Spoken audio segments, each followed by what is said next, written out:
చరిత్రలో ఛత్రపతి శివాజీ ఉడుముకు ఒక ప్రత్యేకత ఉంది. ఆ ఉడుమును ఉపయోగించే శత్రు దుర్భేద్యమైన సింహగఢ్ కోటను శివాజీ కమాండర్ తానాజీ ఆక్రమించాడని చెప్తారు. 1670లో శివాజీ కమాండర్ తానాజీ ఉడుము ద్వారా కోటపైకెక్కి కోటలో మార్గాలను కనుగొని కోటను మిగిలిన సైనికులను కూడా కోటపైకి తాళ్ల ద్వారా రప్పించి చేసుకున్నాడని చెప్తారు. ఉడుముకు ఉన్న శక్తిని తెలిపే చారిత్రక కథనం ఇది. అయితే ఉడుముకు అంత శక్తి ఉందా? తాడుకి కట్టి పైకి పంపిన తర్వాత అక్కడ ఉడుము గోడకు అతుక్కపోతే ఆ తాడును పట్టుకొని మనిషి పైకి పోగలడా? ఇంత శక్తి ఉడుముకు ఎలా వచ్చింది? శాస్త్రీయంగా చూస్తే ఉడుముకి అంత శక్తి ఉందని సైన్స్ కూడా చెప్తోంది. ఉడుము చిన్నదే అయినా దాని 4 కాళ్ల నిర్మాణం, దాని ఉదర భాగం దానికి అంత శక్తిని ఇచ్చిందని చెప్తారు. ఉడుము వేళ్లల్లో సెట్ అయి ఉన్న చిన్న రోమాలను పోలిన భాగాలు కొన్ని లక్షలుంటాయి.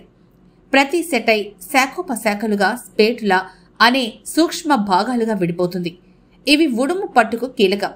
ఇవి గోడను అతుక్కున్నప్పుడు వాండర్ వాల్స్ ఫోర్సెస్ అనే అనుబంధం కారణంగా ఉడుముకు అంత పట్టొచ్చిందని సైన్స్ చెప్తోంది.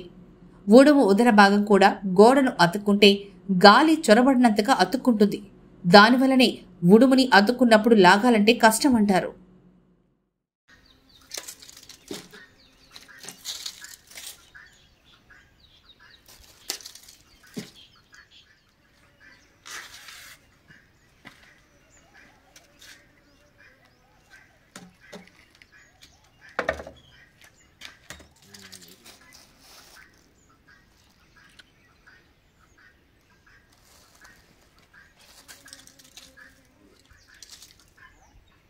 మన సర్ఫేషన్ కింద ఏడో వచ్చినట్టుంది.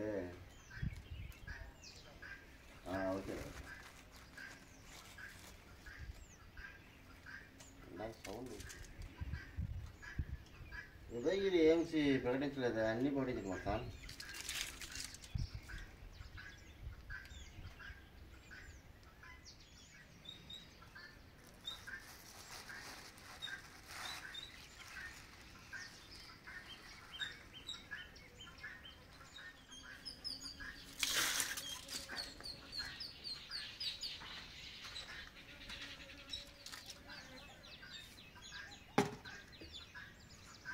యాక్షన్ చేస్తుందా?